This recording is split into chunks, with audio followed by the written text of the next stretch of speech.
Once upon a time, 3 little trees stood on a mountaintop and dreamed about what they wanted to become. The first tree said, "I want to hold treasure and be filled with gold, silver, and precious stones." The second said, "I want to be a vessel that travels on mighty waters and carries powerful kings." The third little tree said, "I don't want to leave the mountaintop at all. I want to grow tall so that when people look at me, they will raise their eyes to heaven and think of God." Many years passed and the trees grew. And then one day, 3 woodcutters climbed the mountain and saw the trees.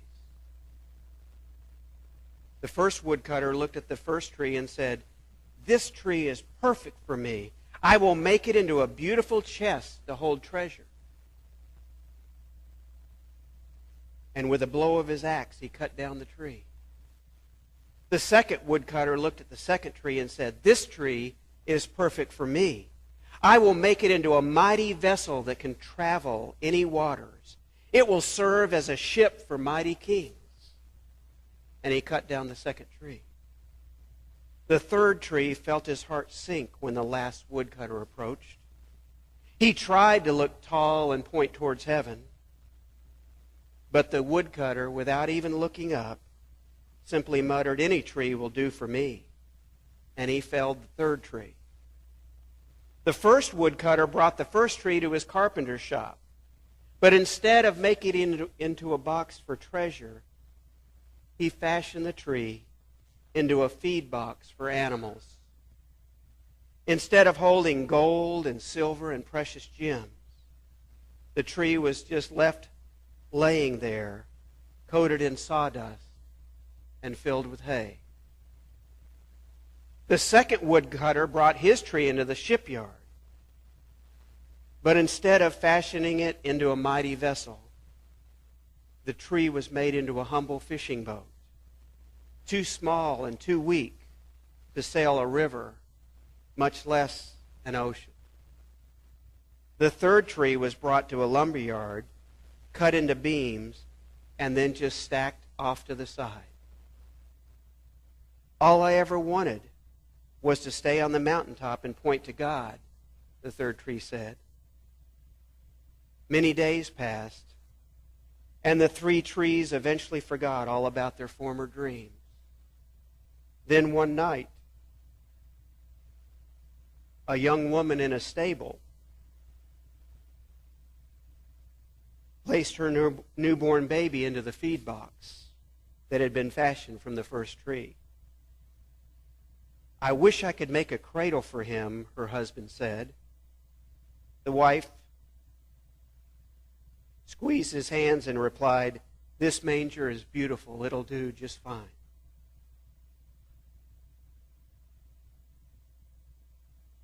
Suddenly, the first tree realized that he was holding the greatest treasure in the world. Many years later, a tired traveler and his friends crowded one evening into the fishing boat that had been crafted from the second tree. The tired traveler soon fell asleep, and as the boat sailed out onto the lake, a mighty storm arose suddenly.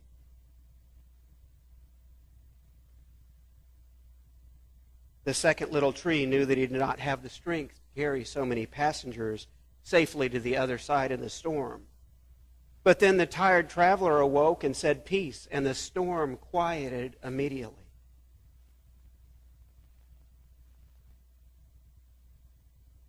Suddenly, the second tree realized that he was carrying the King of heaven and earth.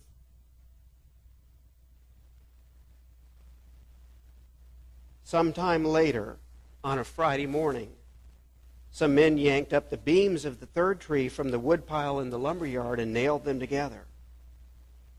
They carried him through the jeering crowd, and then soldiers began to nail the hands and feet of a man to him. The third tree felt ugly, harsh, and cruel. But then, on Sunday morning, when the sun arose, and the earth trembled with joy beneath him, the third tree realized that God's love had changed everything.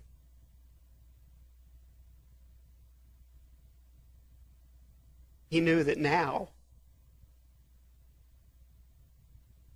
every single time people thought of him, they would also think of God.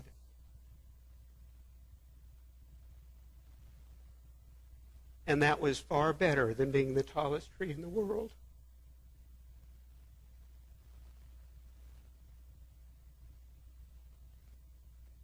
We're in the fourth week of a sermon series dealing with love.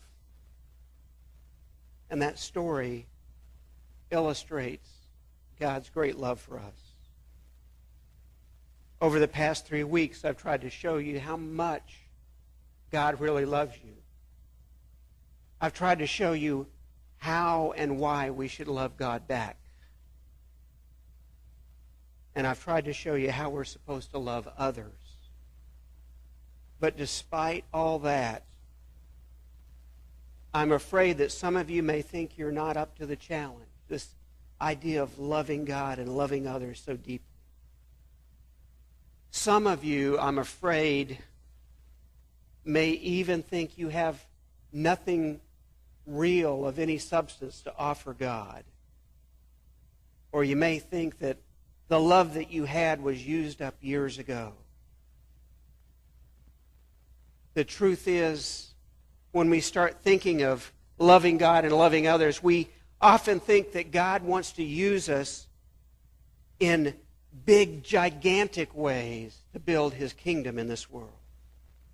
That we're somehow supposed to change the world single-handed.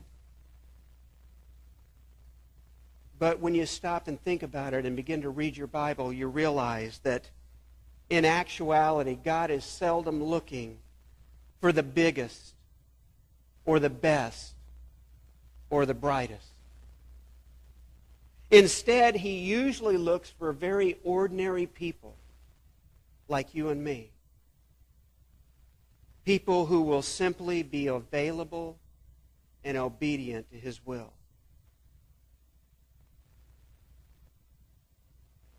He's looking for people that will place themselves in His hands to simply be used. If you look up the definition of the word recycling in the dictionary, it means to turn something that seems useless into something that is useful. We do that in our lives from time to time with cans and bottles and newspapers and cardboard, with glass. In fact, I think I read recently that they're going to start a recycling program finally in St. Petersburg. But you know what? God is in the business of recycling hearts and lives. And quite often, I find it's the ordinary people He chooses to accomplish His extraordinary work. Today we're going to look at an ordinary man who God used to do extraordinary things. And I'm talking about Moses. This is going to be in a message that I'm just calling, How Can God Use Me? I almost call it, How Can God Possibly Use Me? But that was too long to fit in the bulletin, so I had to shorten it.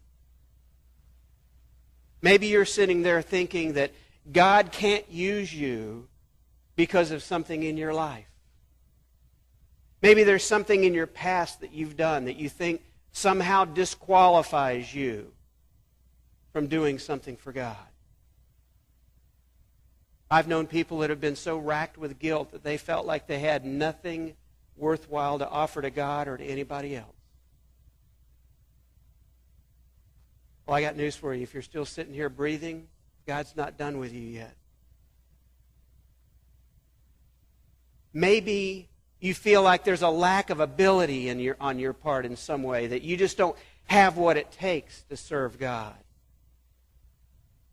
Or maybe you've got some major challenge that you're facing in your life, something that you think keeps you from being physically or mentally able to serve God.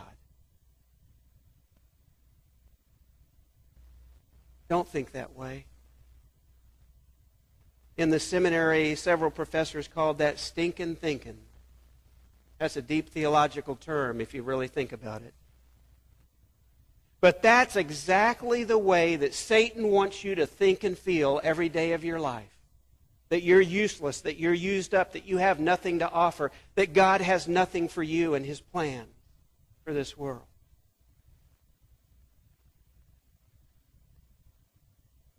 God can use you to love others and to build His kingdom in this world because, number one, God is bigger than your past. Now, I know some of you could probably share some things that might shock some of us. I've told a few things about my past that might have shocked you or even offended you a little bit. Things that I'm not particularly proud of. All I can say is I've come a long way from what I was to what I am now, and I've got a long way to go. And I know that.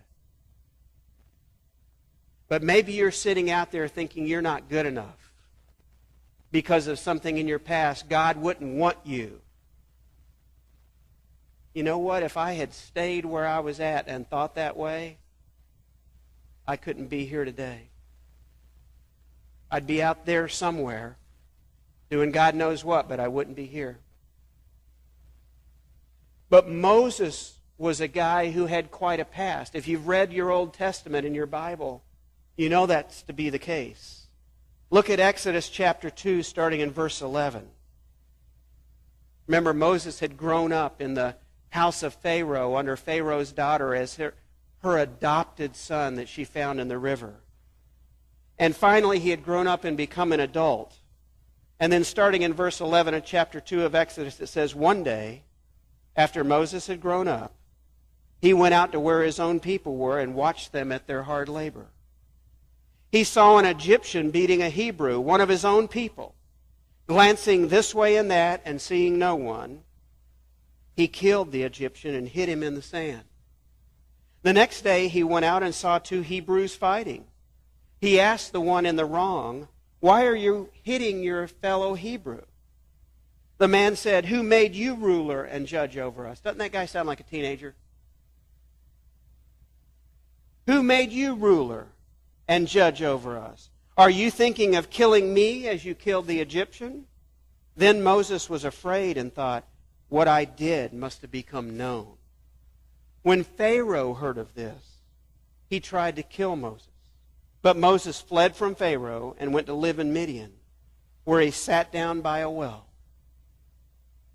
Now, I don't know what you've done in your past, but that's quite a past right there, isn't it? He's on the run for murder from the ruler of the entire land. He had a past.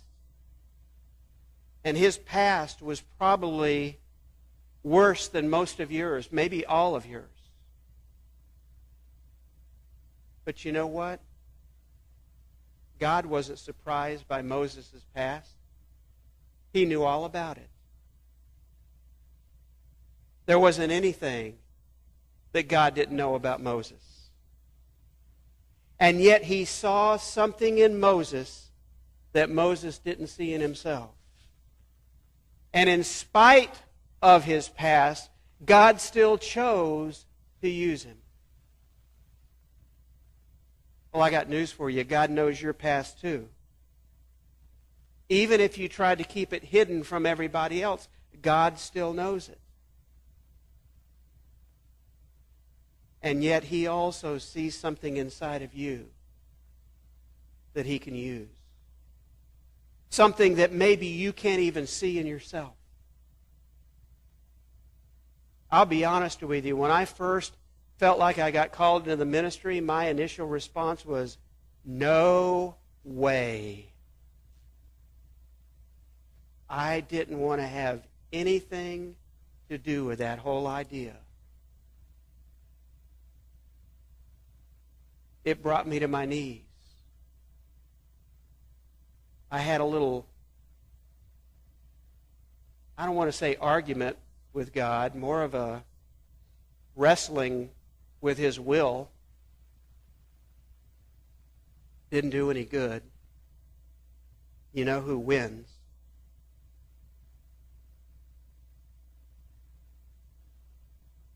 You may have something in your past that holds you back from serving God, from loving others, from finding a place to plug in a church somewhere where you can do something to build His kingdom and feel good about it inside. But God wants to use you. So just get rid of the garbage. Just put it down like an old suitcase. Leave it over in the corner. Give it over to God. And just say, here I am, God. Use me. Now maybe you're sitting there thinking, well, it's not my past, Pastor Ron. It's not my past that keeps me from doing something. It's just me. It's just who I am. I don't have the training to do anything valuable. I don't have the abilities that other people have to play in a musical instrument or sing in a praise team or to lead a ministry. I don't have the experience that some people seem to have. I feel like I'm still green. I don't know what I'm doing. So I don't think I have really anything to offer God. Nothing that He could really put to use. Well, I've got news for you there too. God's bigger than your excuses.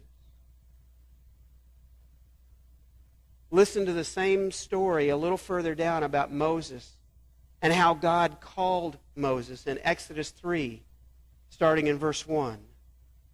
Now Moses was tending the flock of Jethro, his father-in-law. By now he'd gotten married, remember? The priest of Midian. And he led the flock to the far side of the desert and came to Horeb, the mountain of God.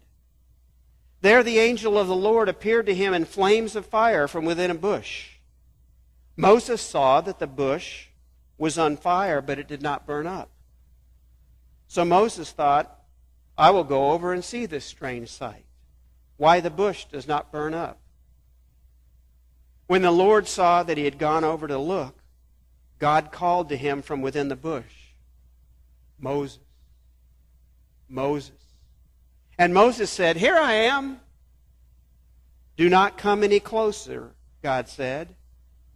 Take off your sandals, for the place where you are standing is holy ground. Then he said, I am the God of your father, the God of Abraham, the God of Isaac, and the God of Jacob. At this, Moses hid his face because he was afraid to look at God. The Lord said, I have indeed seen the misery of my people in Egypt. I have heard them crying out because of their slave drivers, and I am concerned about their suffering. So I have come down to rescue them from the hand of the Egyptians, and to bring them up out of that land into a good and spacious land, a land flowing with milk and honey, the home of the Canaanites, Hittites, Amorites, Perizzites, Hivites, and Jebusites. And now the cry of the Israelites has reached me, and I have seen the way the Egyptians are oppressing them. So now, go. I am sending you to Pharaoh to bring my people, the Israelites, out of Egypt.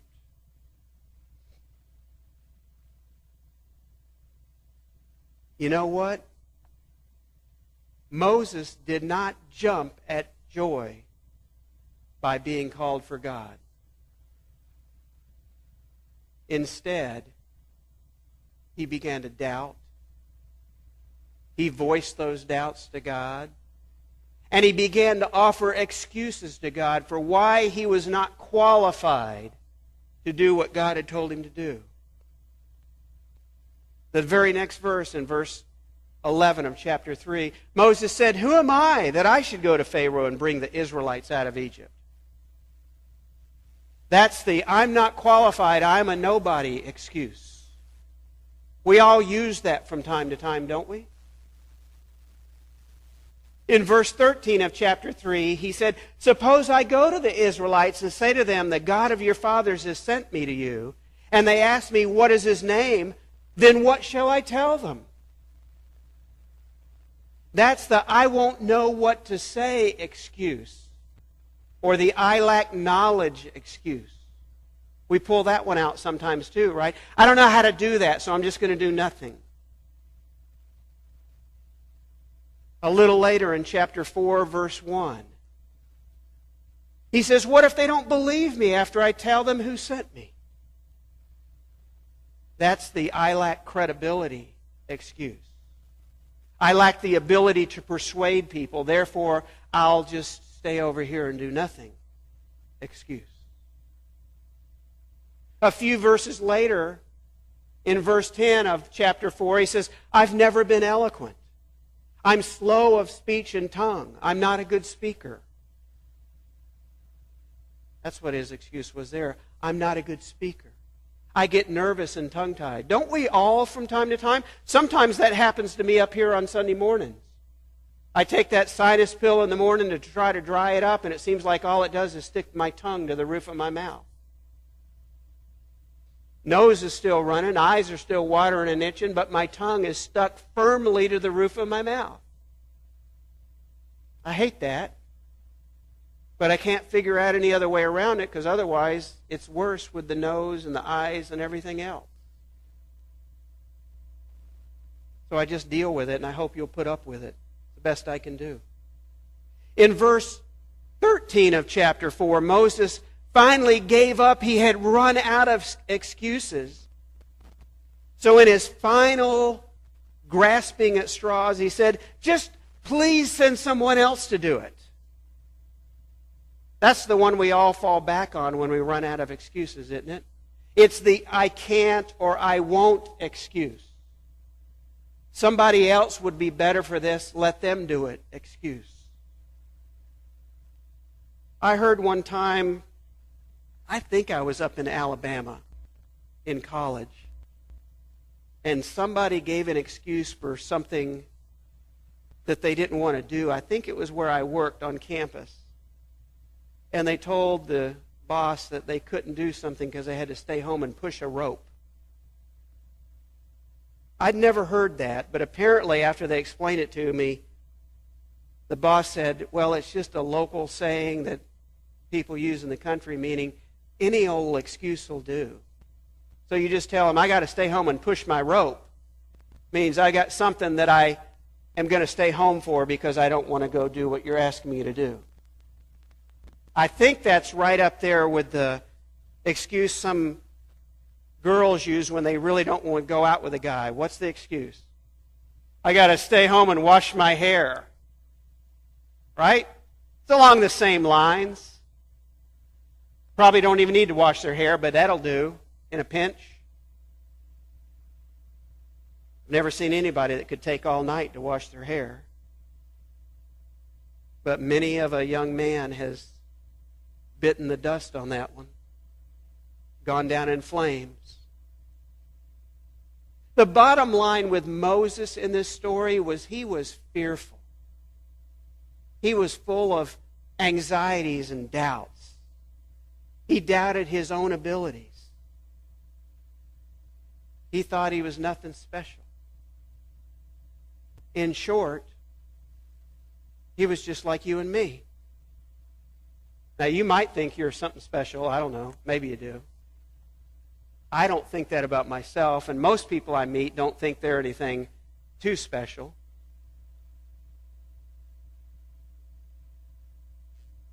But all the time, while Moses was giving all those excuses, God just kept telling Moses one consistent thing. His answer, no matter how it was phrased, was stop focusing on yourself and focus on me. Maybe you can't, but through you, I can.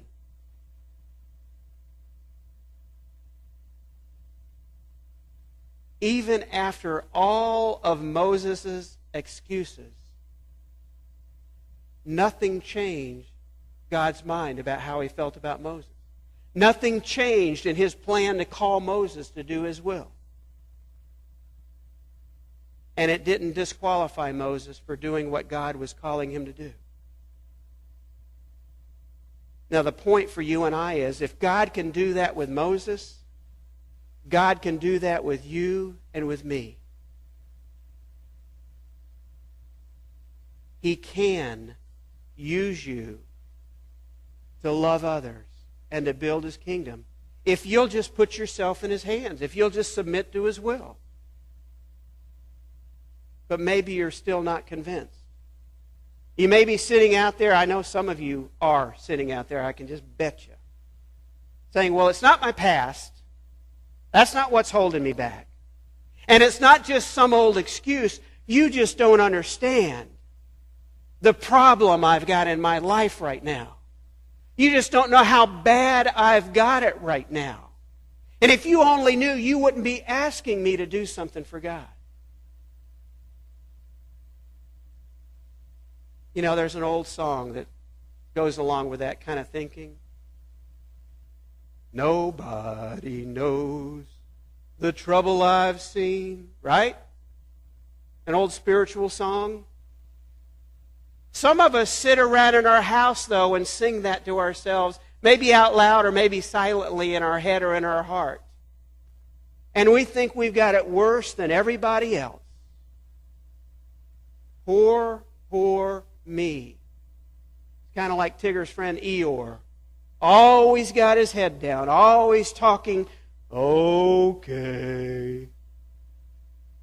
And we live our lives like that. Like there's nothing worth living for.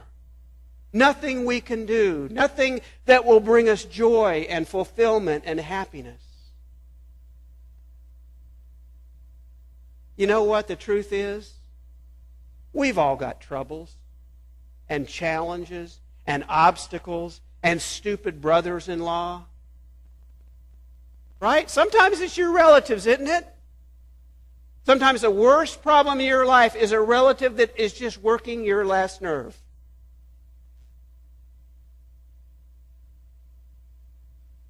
I got news for you. God's bigger than your obstacles as well. Even your dumb, stupid, retarded brother-in-law. Or sister-in-law, if we want to be fair. Could be either way.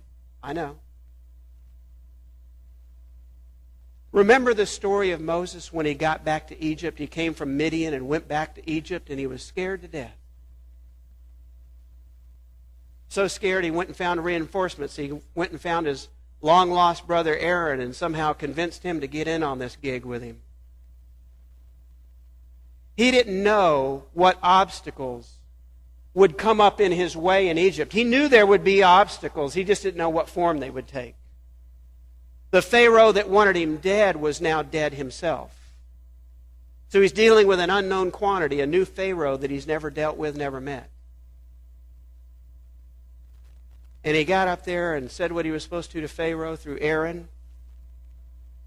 And he found out the first obstacle was Pharaoh's hardened heart. This guy wasn't going to budge. Wasn't going to give an inch. And so he called down one after another of those plagues on Egypt.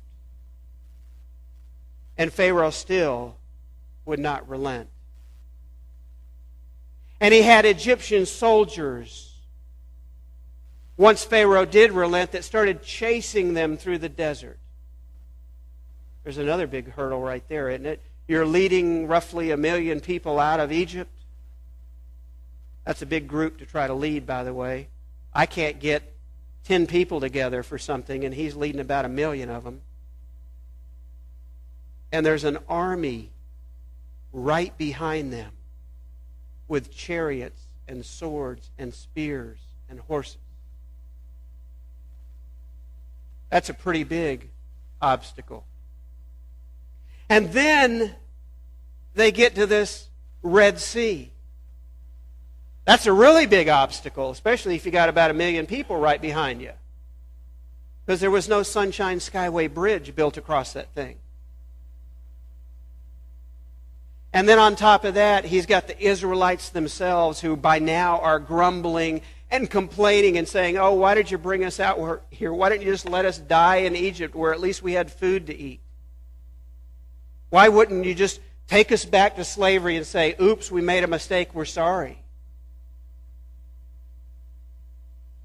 But did you notice through all of those obstacles, God remained faithful Moses.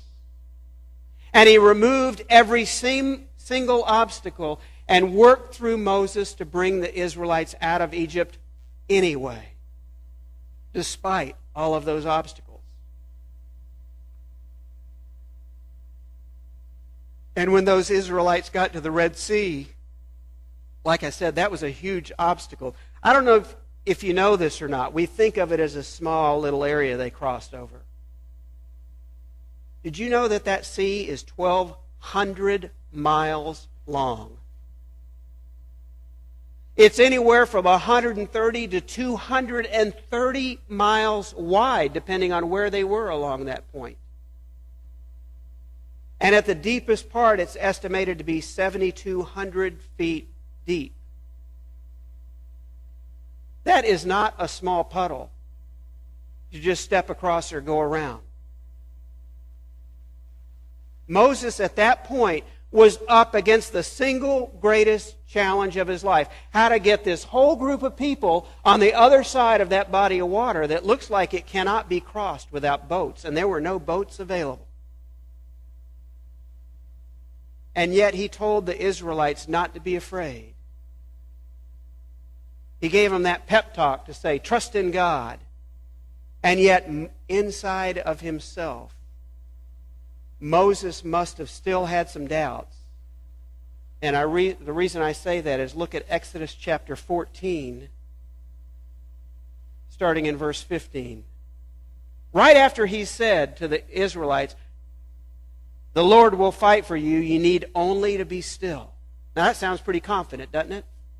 The very next verse. Then the Lord said to Moses, why are you crying out to me? Tell the Israelites to move on. Raise your staff and stretch out your hand over the sea to divide the water so that the Israelites can go through the sea on dry ground. Now, isn't that absolutely the stupidest thing you've ever heard? 130 to 230 miles of water in front of you, and God says, just stretch out your hand and raise your staff and just tell the Israelites to go ahead. Moses had to be scratching his head saying, huh? That was just beyond comprehension. And he'd given him a pep talk, but the answer God gave him didn't make a whole lot of sense. And yet we know if we read on through the story that true to his word, God sent a wind that blew that water and blew that water and blew that water, and slowly but surely it started parting.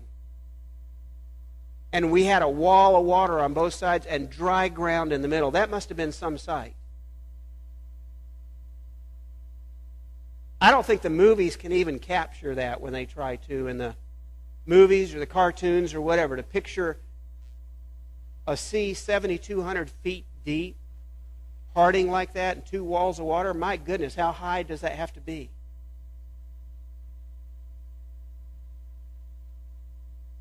The reality from Moses' story is just as true for us, though. There will always be obstacles in your life. And those obstacles will always stand between us and God or between us doing God's will. That's just the way life is. There are going to be hurdles and obstacles to get over or get around.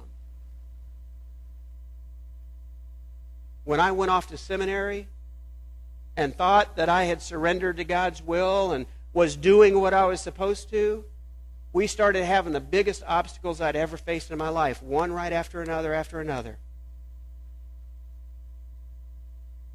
It got so bad that I really felt like Satan was trying to do everything he could just to sidetrack me. That's really what was in my brain. Some of the people at the seminary even said, you know, when you're trying to follow God's will, Satan will attack you. I thought, well, that's real uplifting. That means the more I try to follow him, the worse this is going to get. That didn't give me a lot of hope. And to be honest with you, there was a period where I really thought about just packing up and bringing the family back to Florida and just saying, you know what, I've had enough.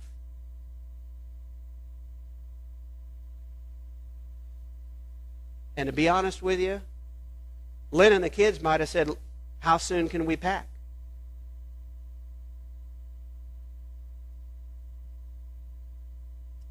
But as I talked to people and I prayed through it and thought about it, I came to one conclusion.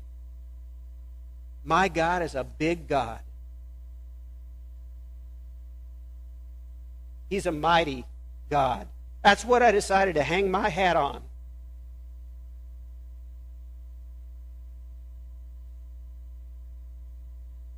I finally realized that those obstacles were a lot bigger than I was. But I also realized that my God was bigger than those obstacles. And the same thing's true for you. I don't care what obstacle you've got in your life, God is bigger than that obstacle or that hurdle. And if God could part the sea for Moses, He can do the same for you and me today. As far-fetched as it may appear, He can handle your obstacle if you'll just trust in Him and in His power. Let me try to wrap this up real quick. We're going to get out early for lunch, it looks like. God is in the business of using ordinary people like you and me to accomplish extraordinary things in His kingdom. And He wants to use you in some way to love others and to build His kingdom in this lost and falling world. He really does. He's got a plan, it says in Ephesians chapter 2. He's got a plan for your life. So ask yourself, what problems are you facing right now? God's bigger than anything that you can name. He's bigger than anything that you can confront. The bottom line here is, do you want to be used by God? Just make yourself available. That's all you've got to do. And don't wait for your problems to get solved or your obstacles to get removed. There'll be another one that'll come along and take its place. That'll keep you from ever moving forward. You can't spend your whole life preparing or planning to be used someday. Just go ahead and make yourself available to Him today. He'll take care of the rest. He'll knock off the rough edges, smooth out the rough ground. He'll clear the path for you through the forest that you're walking through where you can't even see which way is out. Remember, Philippians 4:13 says this, I can do all things through Him who gives me strength. Let's go to the Lord in prayer.